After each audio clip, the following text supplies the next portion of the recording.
Bismillahirrahmanirrahim. Assalamualaikum warahmatullahi wabarakatuh. Innal hamdalillahi nahmaduhu wa nasta'inuhu wa nastaghfiruhu wa natubu ilaih. Wa na'udzu billahi min shururi anfusina wa min sayyiati a'malina. May yahdihillahu fala mudhillalah wa may yudlilhu fala hadiyalah. Asyhadu an la ilaha illallah wahdahu la syarikalah wa asyhadu anna Muhammadan abduhu wa rasuluhu la nabiyya ba'da wa la rasula ba'dah amma ba'd. Alhamdulillah, kembali lagi dalam pembahasan kitab fikih ruqyah yang ditulis oleh Ustadz Musdar Bustamam Cambusai LC.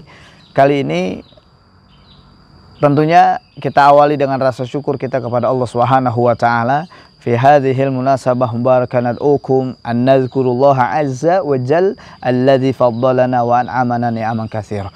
Banyak sekali nikmat-nikmat yang sampai detik ini kita nikmati bersama, kita rasakan bersama. Tentunya ini nikmat dari Allah Subhanahu wa taala. Kalau kita udah dapat sesuatu, maka wajib bagi kita untuk berterima kasih. Nah, syukur itu adalah rasa ucapan terima kasih kita, sikap berterima kasih kita kepada Allah yang sudah menciptakan kita dan memberikan begitu banyak kepada kita di dalam kehidupan kita dengan kalimat alhamdulillah.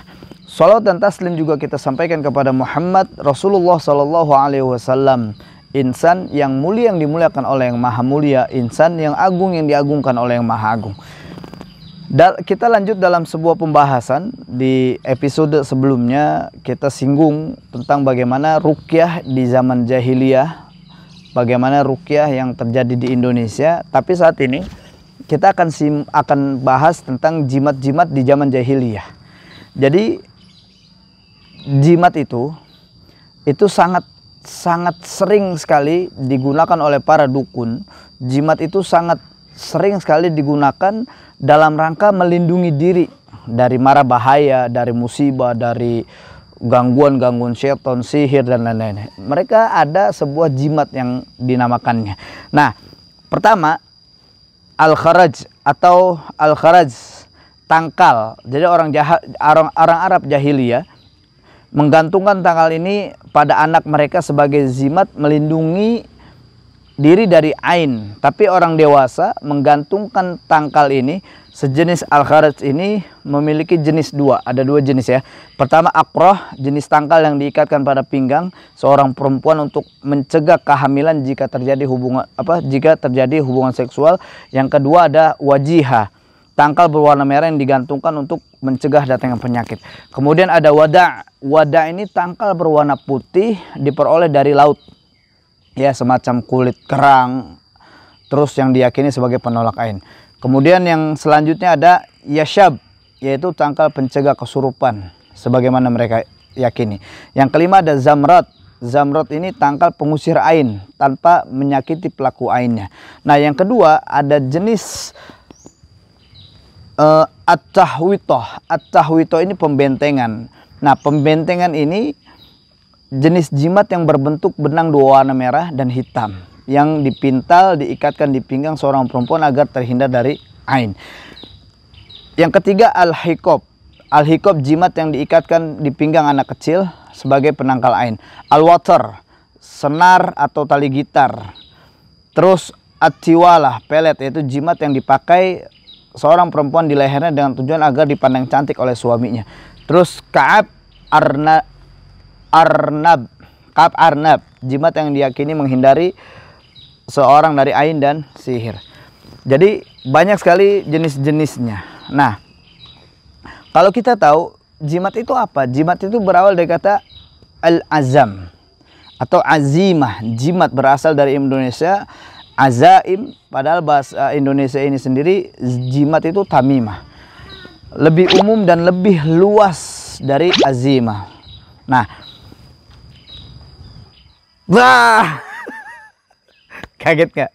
Nggak kaget. Oke, jangan lupa like and subscribe channel ini biar tahu kisah seru lanjutannya. Oke. Azimah adalah kata-kata yang nggak diketahui maknanya. Ia bukan bahasa Arab. Mereka mengklaim bahwa kata-kata itu adalah pengucapan atau alih kata dalam bahasa Suryani. dan ia memiliki makna yang baik dalam bahasa Arab. Bahkan mereka mengklaim bahwa kata-kata itu adalah nama-nama Allah yang indah atau Asmaul Husna.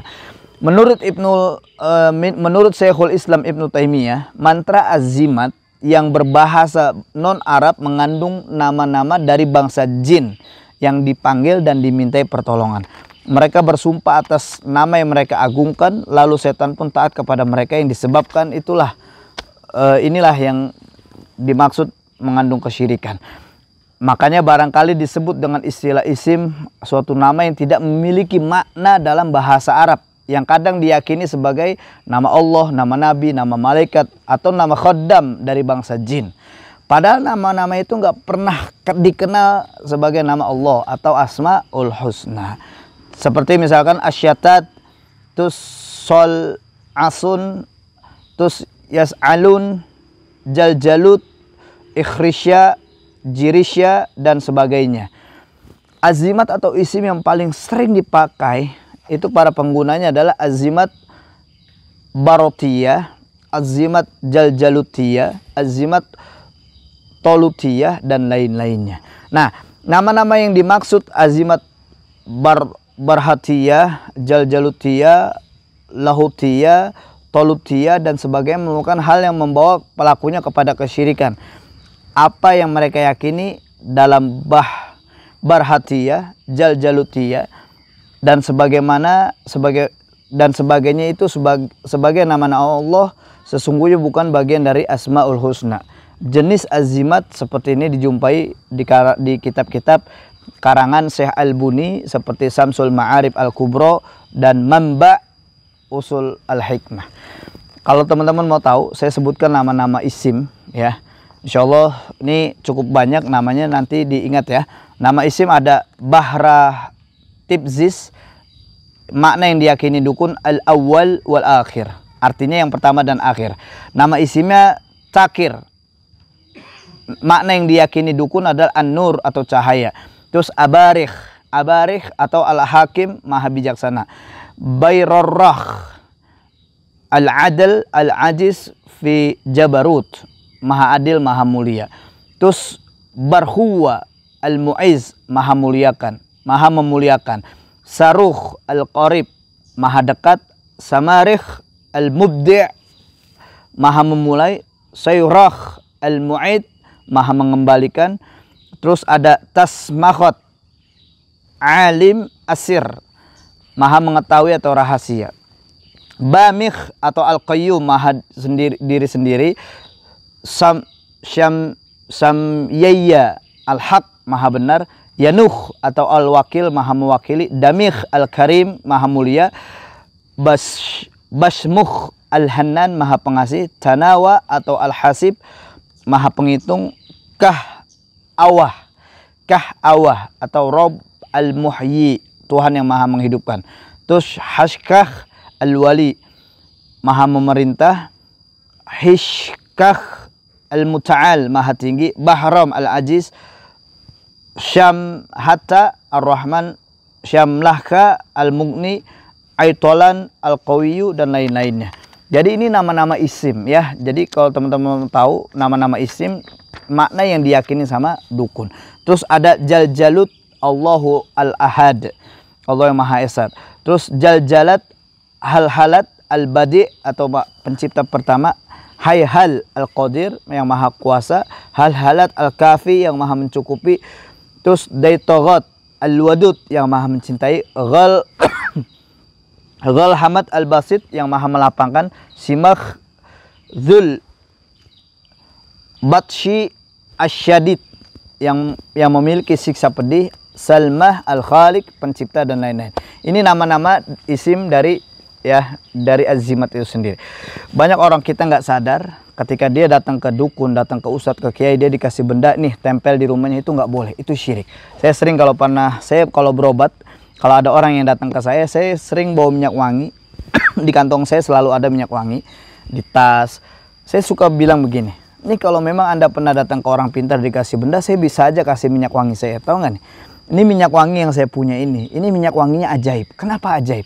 Karena kalau megang botol minyak wangi saya, datang ke restoran mahal di Jakarta, terkenal dimanapun, di negara manapun, pegang botol minyak wangi saya, duduk di restoran itu nggak akan bayar. Coba deh, kenapa nggak akan bayar? Karena nggak makan nggak minum. Kecuali kita makan dan minum. Paling tidak itu yang saya bisa sampaikan kepada semuanya. Mohon maaf kalau ada yang salah dalam pengucapan, itu kebodohan saya. Dan kalau ada yang benar, ini adalah milik Allah Subhanahu wa ta'ala. Barakallahu fikum wa faqakumullah. Wassalamualaikum warahmatullahi wabarakatuh.